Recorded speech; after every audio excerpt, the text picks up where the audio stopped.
Hello and welcome to SPMIS Academy. Today we'll analyze important newspaper articles of 14th December 2022. Please note you can download the PDF version of today's newspaper analysis by clicking the link given in the comment section. This is the list of the topics that we will be covering from today's newspaper. And the first article is about class at line of actual control.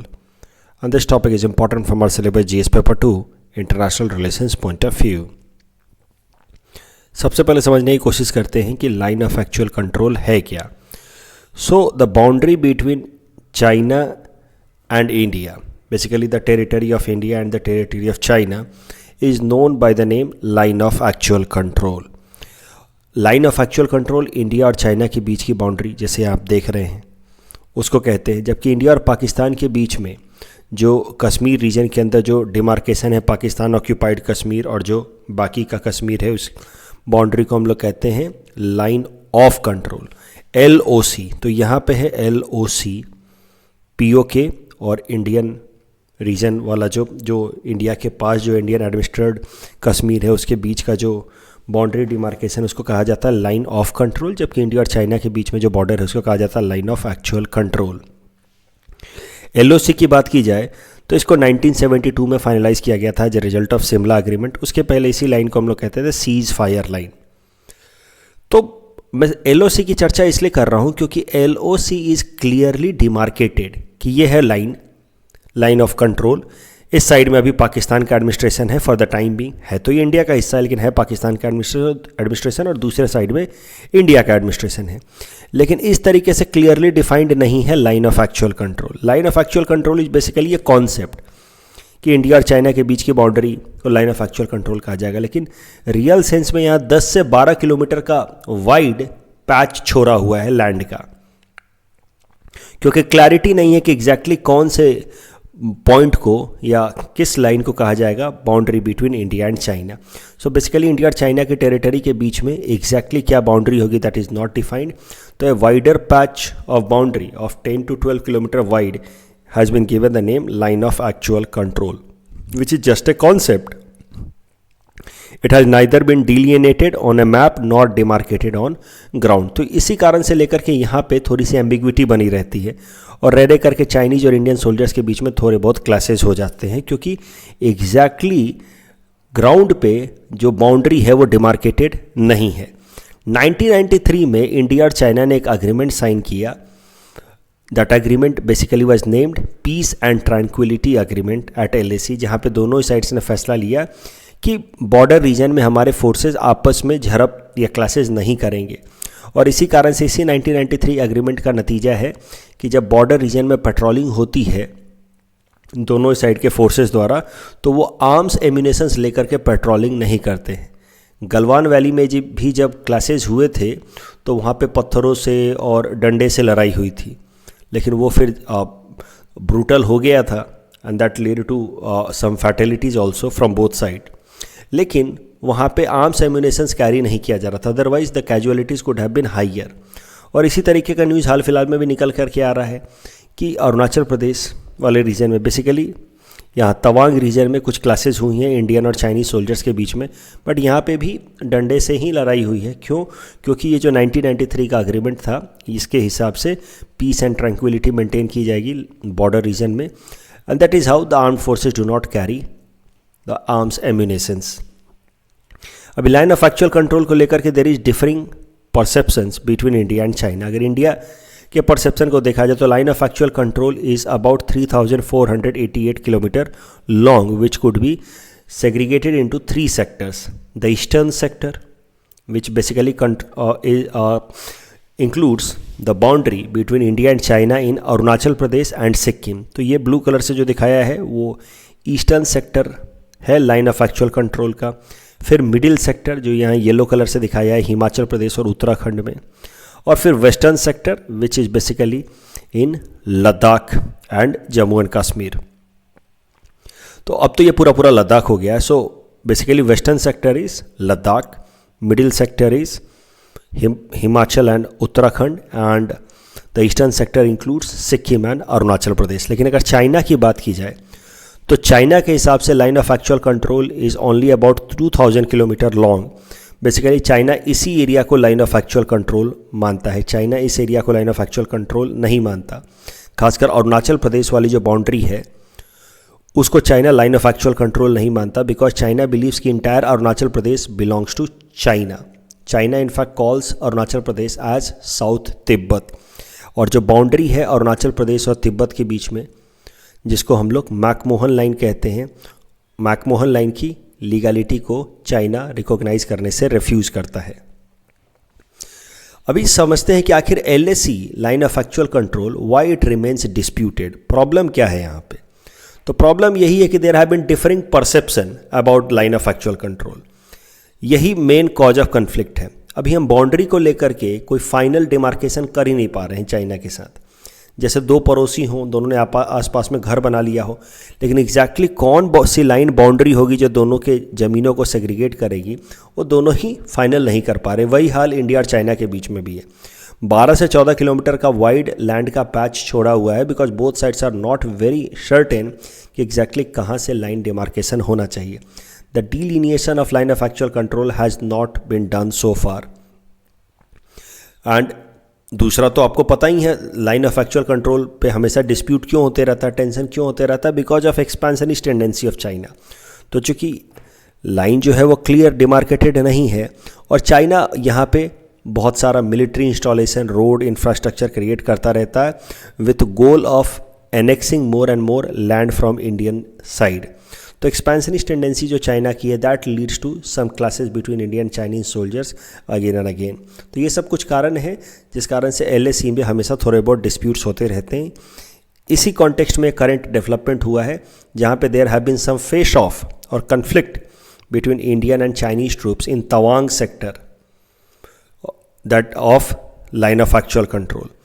तो Chinese soldiers यहाँ पे भी कुछ expansionism practice कर रहे थे। They were trying to acquire annex more and more land from the Indian side, और फिर that led to a confrontation from the Indian side।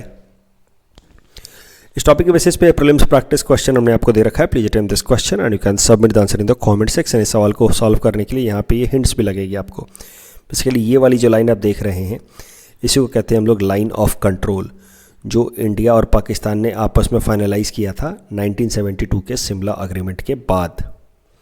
The next article is about breakthrough in nuclear fusion reaction, and this topic is important from our syllabus GS paper 3 science and technology point of view। तो देखिए, nuclear reactions यानी कि basically वो reactions जो atom के nucleus level पे होते हैं। आई होप आपको तो पता ही होगा, एटम का जो कोर पार्ट होता है वो होता है nucleus, which is made up of proton and neutrons, और फिर उसके अराउंड इलेक्ट्रॉन्स रिवॉल्व कर रहे होते हैं। तो न्यूक्लियर लेवल पे जो रिएक्शंस होते हैं उनको हम लोग कहते हैं न्यूक्लियर रिएक्शंस। और न्यूक्लियर रिएक्शंस जो है वो दो टाइप के हो सकते हैं, fission reaction and fusion reaction. Fission reaction में अ लार्जर न्यूक्लियस ब्रेक्स और fragments into two smaller nucleus. For example uranium 235 fragments into barium and krypton, and in that process it releases a lot of energy. But fusion reaction में क्या होता है, two smaller nucleus they fuse into each other to form a larger nucleus, and in that process it releases a lot of energy। तो इसको हम लोग कहते हैं फ्यूजन रिएक्शन। तो जैसे यहाँ पे आप देख रहे हैं, एक इलेक्ट्रॉन आकर के हिट कर रहा है, ये इस इमेज में दिखाया गया है। ये जो आप बेसिकली GIF देख रहे हैं, ये है फिजन रिएक्शन, जिसमें एक न्यूट्रॉन आकर के हिट करता है यूरेनियम 235 को। देखिए, ये न्यूट्रॉन है और ये आकर के हिट कर रहा है यूरेनियम 235 को, और ये ब्रेक कर जा रहा है into two smaller nucleus krypton and barium, that is leading to release of energy. जबकि यहाँ पे you can see two smaller nucleuses deuterium are fusing into each other to make a larger nucleus helium. तो देखिए, ये है fusion reaction. How fusion reaction works, it is basically happening into 4 stages। Hydrogen atoms are heated, then they fuse into each other, and that in that process they release a lot of energy। अगर fusion और fission reaction की बात की जाए तो fission reaction में भी energy निकलती है और फ्यूजन में भी एनर्जी रिलीज होती है, बट फ्यूजन रिएक्शन की एनर्जी रिलीज जो होती है वो ज़्यादा होती है। You can see the energy release is higher in the fusion reaction as compare to the fission reaction. दोनों के अगर कंपेयर किया जाए तो मैंने आपको बता ही दिया, energy release is several times more in fusion as compared to fission reaction. अगर वेस्ट कंपैरिजन की भी बात की जाए तो fission reaction is an easier process to carry out but it leads to more and more nuclear waste. Fission reaction आसानी से हो सकता है बट इसमें बहुत सारा न्यूक्लियर वेस्ट भी रिलीज होता है, इसमें कुछ ग्रीन हाउस गैसेज भी रिलीज होते हैं. Fusion reaction is consider to be more safe and against any kind of accidents. तो मिला जुला कर बात यह है कि फिजन रिएक्शन की तुलना में फ्यूजन रिएक्शन हर मामले में अच्छा है, चाहे एनर्जी के मामले में हो, सेफ्टी सिक्योरिटी के मामले में हो, या वेस्ट मटेरियल्स या ग्रीन हाउस गैस रिलीज करने के मामले में हो. सब में फ्यूजन अच्छा है, फिजन उतना अच्छा नहीं है. बट प्रॉब्लम है कि फ्यूजन रिएक्शन को अभी तक कॉमर्शियल स्केल पे डेवलप नहीं किया जा सका है. अभी इसको लेकर के एक्सपेरिमेंट्स ही चल रहे हैं. इसको बेसिकली ये टेक्नोलॉजी या ये साइंस तो हमें पता है कि ऐसे फ्यूजन रिएक्शन होता है, उससे एनर्जी रिलीज होती है, बट इस साइंस को टेक्नोलॉजी के रूप में डेवलप करके कॉमर्शियल स्केल पे अभी उसको हम नहीं ला पाए हैं. जबकि अभी तक जितने भी दुनिया भर में न्यूक्लियर रिएक्शंस होते हैं या न्यूक्लियर रिएक्टर्स बने हैं या न्यूक्लियर वेपन्स जो बने हैं, they are basically based on this particular nuclear reaction, that is fusion reaction.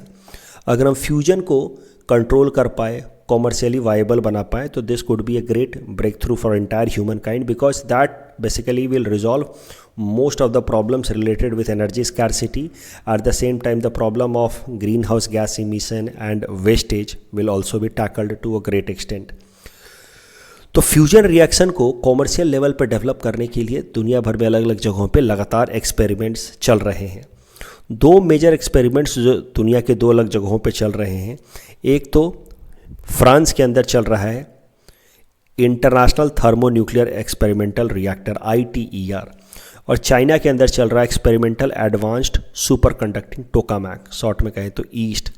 इसको चाइना कभी कभार एक्सपेरिमेंटल सन भी कहता है, क्योंकि सन के अंदर भी तो बेसिकली फ्यूजन रिएक्शन ही हो रहा है. तो चाइना जो ये ईस्ट रिएक्टर डेवलप कर रहा है जो फ्यूजन टेक्नोलॉजी पे बेस्ड है, उसको कई कभार कॉमन या पेट नेम दिया जाता है चाइनाज एक्सपेरिमेंटल सन. जबकि ITER की बात की जाए तो ये डेवलप किया जा रहा है in southern reason of France. ITER is basically an outcome of collaboration of many countries. एक तरफ यूरोपियन यूनियन है, उसके अलावा China, India, Japan, south Korea, Russia and US भी है. तो याद रखने वाली बात यह है कि ITER में भी चाइना है, उसके अलावा चाइना अपना अलग से भी फ्यूजन रिएक्टर बना रहा है. ITER में इंडिया भी एक मेंबर है. ITER चूँकि यूरोप के अंदर है तो इसका मेजर कंट्रीब्यूशन यूरोपियन यूनियन से आ रहा है 45%, जबकि बाकी सारे देश मिल करके 9% ईच कंट्रीब्यूट कर रहे हैं. ITER जो फ्रांस के अंदर डेवलप किया जा रहा है फ्यूजन रिएक्टर, उम्मीद है कि 2025 तक ऑपरेशनल होगा. तो दो रिएक्टर्स मेनली एक्सपेरिमेंट्स चल रहे थे चाइना में और फ्रांस में, लेकिन हाल फिलहाल में न्यूज़ निकल करके आ रही है US से. US के Lawrence Livermore national laboratory in California, वहाँ के साइंटिस्ट्स ने फ्यूजन रिएक्शन को नेट गेन मेथड में इम्प्लीमेंट किया है पहली बार. तो हमें समझना है कि net gain method of fusion reaction है क्या. देखिए, सिंपल शब्दों में कहें तो नेट गेन का मतलब कि जितना एनर्जी हमने लगाया रिएक्शन को कराने में, उससे ज़्यादा एनर्जी हमने प्रोड्यूस कर दिया as a result of the fusion reaction, तो उसको कहा जाता है नेट गेन रिएक्शन. समझिए, आपको तो दिख ही रहा है कि फ्यूजन रिएक्शन के लिए क्या करना है. दो छोटे छोटे न्यूक्लियसेस को साथ में लाना है और फ्यूज कराना है, राइट. अब न्यूक्लियस तो अपने आप में पॉजिटिव चार्ज होते हैं क्योंकि प्रोटॉन हैं दोनों के अंदर पॉजिटिव चार्ज. तो दो न्यूक्लियस को एक साथ ला करके फ्यूज करा देने के लिए आपको बहुत ज़्यादा एनर्जी लगानी होगी. तो बहुत ज़्यादा एनर्जी लगानी होती है, और फिर जो एनर्जी उसके बाद प्रोड्यूस होती है, वो एनर्जी अगर आपने जो इनपुट दिया है एनर्जी उससे ज़्यादा होगी, तभी जाकर के आप कह सकते हैं कि नेट गेन रिएक्शन हुआ है. तो दो प्रोटॉन को फ्यूज कराने के लिए आपने जितनी एनर्जी लगाई और फ्यूजन के बाद जो एज एन आउटकम जो एनर्जी रिलीज हुई, आउटकम वाली एनर्जी अगर ज़्यादा होगी, then that reaction can be called as net gain reaction. और ये जो दो भी एक्सपेरिमेंट्स चल रहे हैं, कहीं पे भी चाइना में या ITER फ्रांस में अभी तक नेट गेन फ्यूजन रिएक्शन नहीं कराया गया था. लेकिन कैलिफोर्निया से एक पॉजिटिव न्यूज़ निकल कर के आ रही है कि पहली बार फ्यूजन रिएक्शन को नेट गेन मेथड से इंप्लीमेंट किया गया है. So net energy gain has been elusive so far, क्योंकि फ्यूजन कराने के लिए you need to produce high temperature and high pressure, उसके लिए ज़्यादा एनर्जी चाहिए और इतनी एनर्जी लगा देते हैं और फिर आउटकम के फॉर्म में जो एनर्जी निकल कर के आती है वो कम रहती है. एंड दैट इज़ हाउ अभी तक फ्यूजन रिएक्शन के फील्ड में कोई नेट गेन एनर्जी रिएक्शन नहीं हुआ था. अब जब नेट गेन हुआ है तो इसको धीरे धीरे और इम्प्रूव करके we can hopefully bring fusion reaction at commercial scale. इस टॉपिक के बेसिस पे प्रीलिम्स प्रैक्टिस क्वेश्चन मैंने आपको दे रखा है. Please attend this question and you can submit the answer in the comment section. The next article is about index of industrial production which has been lowest in the month of October for more than a year. And this topic is important from our syllabus GS paper 3 Indian economy point of view. तो देखिए थोड़ा सा detail में समझते हैं. Indian economy के अंदर तो वैसे कई सारे इंडस्ट्रियल सेक्टर्स हैं, लेकिन 8 ऐसे इंडस्ट्रीज हैं जिनको कोर इंडस्ट्री कहा गया है, और वो हैं coal, crude oil, natural gas, refinery, electricity, fertiliser, cement and steel. इनको कोर इंडस्ट्री इसलिए कहा गया है कि because they are more important for economic development of the Indian economy. उसमें भी जो ज़्यादा इंपॉर्टेंट है उसको ज़्यादा वेटेज दिया गया है. जैसे रिफाइनरी, जो कम है उनको कम वेटेज दिया गया है. फॉर एग्जांपल फर्टिलाइजर, रिफाइनरी को सबसे ज़्यादा वेटेज है, फर्टिलाइजर को सबसे कम है. रिफाइनरी के बाद दूसरे नंबर पर सबसे ज़्यादा वेटेज है इलेक्ट्रिसिटी को 19.85%. इन कोर इंडस्ट्रीज़ को कोर इसलिए कहते हैं because they have multiplier effect on the economy. Multiplier effect मतलब if there is a slowdown in such sectors, then it will have larger impact on the economy. For example, cement is part of the core sector, and if there is slowdown in the cement sector, then it will lead to slowdown in the road constructions, buildings, real estate and all. Steel is part of core sector, so if there is slowdown in steel, that will lead to slowdown in agricultural implements like tractor and all, and that will lead to slowdown in agriculture sector. तो इस कारण से आप मान सकते हैं कि ये 8 इंडस्ट्री जो हैं they are known as core because they have multiplier effect. If there is a slowdown in these sectors, that slowdown will multiply at different levels. अब ये बात तो हो गई कोर सेक्टर की. अब दूसरा कॉन्सेप्ट समझते हैं, वो है index of industrial production IIP. ये जो इंडेक्स है इसको मेजर करती है NSO. ये वही ऑर्गेनाइजेशन है जो हमारे देश में GDP मेजर करती है या CPI बेस्ड इन्फ्लेशन मेजर करती है. वो IIP भी मेजर करती है, और IIP बेसिकली हमारे देश के जो इंडस्ट्रियल सेक्टर हैं उनका आउटपुट मंथली बेसिस पे बढ़ा है घटा है उसको मेजर करने के लिए IIP पब्लिश किया जाता है. इसका भी बेस ईयर है ईयर 2011-12. इसमें टोटल 407 आइटम्स लिए जाते हैं IIP index of industrial production calculate करने के लिए. IIP के अंदर जो 408 टाइप्स के इंडस्ट्रियल आइटम्स लिए जाते हैं उसमें से 8 आइटम्स हैं कोर सेक्टर के, बाकी के 399 आइटम्स हैं उनको कह सकते हैं हम लोग नॉन कोर सेक्टर. अब ज़रा देखिए IIP के अंदर 8 सेक्टर्स हैं जिनको कोर कहा जाता है, लेकिन सिर्फ अकेले ये 8 सेक्टर्स IIP में उनका वेटेज है 40.27%, जबकि बाकी के 399 आइटम्स जो नॉन कोर हैं उनका वेटेज होगा 59.63%. So that is why they are known as core.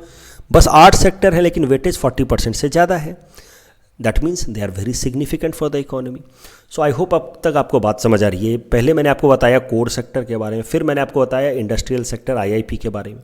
जैसे मैंने कहा कि कोर सेक्टर भी IIP का हिस्सा है. वो IIP बेसिकली रिफ्लेक्ट्स प्रोडक्शन और इंक्रीज और decrease in overall production in industries in India. IIP के अंदर टोटल 407 आइटम्स हैं. माइनिंग है, मैन्युफैक्चरिंग के 405 आइटम है और इलेक्ट्रिसिटी है. मैन्युफैक्चरिंग का वेटेज सबसे ज़्यादा है 77.63%. अब करंट न्यूज़ पे आते हैं. IIP जो हमारे देश का इंडस्ट्रियल प्रोडक्शन को रिफ्लेक्ट करता है वो -4% था इन अक्टूबर 2022, यानी कि अक्टूबर 2021 की तुलना में अक्टूबर 2022 में हमारा IIP 4% घट गया है. You see IIP has been in the negative side. लेकिन अक्टूबर 2021 की तुलना में इस साल हमने कम प्रोड्यूस किया है इंडस्ट्रियल लेवल पे. That is the meaning of -4% IIP.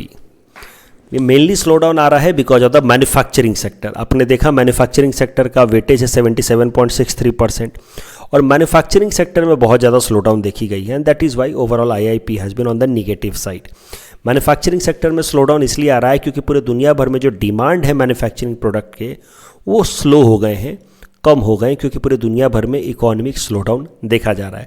So this is how you can see कि how economic slowdown across the world will have और is creating impact on Indian economy as well. एक दूसरा और important news जो economy side से निकल करके आ रहा है वो ये है कि नवंबर महीने में CPI बेस्ड इन्फ्लेशन घट करके आ गया है 5.88% पे. पहली बार पिछले 11 महीनों में CPI इन्फ्लेशन जो अपने डिजायर्ड रेंज में आया है 6% से नीचे आया है. सो that is one positive thing coming from Indian economy. इस टॉपिक के बेसिस पे प्रीलिम्स प्रैक्टिस क्वेश्चन हमने आपको दे रखा है. Please attempt this question and you can submit the answer in the comment section. The next article is about book on freedom struggle of Northeast India. This topic at best is important from prelims exam point of view.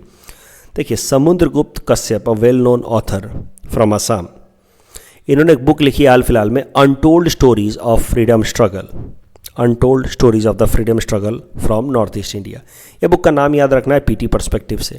आप चाहें तो इस book को एक बार पढ़ भी सकते हैं ऐसे ही अपने असम हिस्ट्री के नॉलेज के लिए, लेकिन PT पर्सपेक्टिव से आपको इस बुक का नाम याद रखना है, किसने लिखा है वो याद रखना है. Ministry of information and broadcasting का जो डायरेक्टर जनरल पब्लिकेशन डिवीज़न है उसने पब्लिश किया इस बुक को. इस बुक में आसाम के अलावा नॉर्थ ईस्ट के जो फ्रीडम फाइटर्स हैं उनका कंट्रीब्यूशन इंडिया के फ्रीडम स्ट्रगल में मेंशन किया हुआ है. That's all from our side for today. Thanks for watching.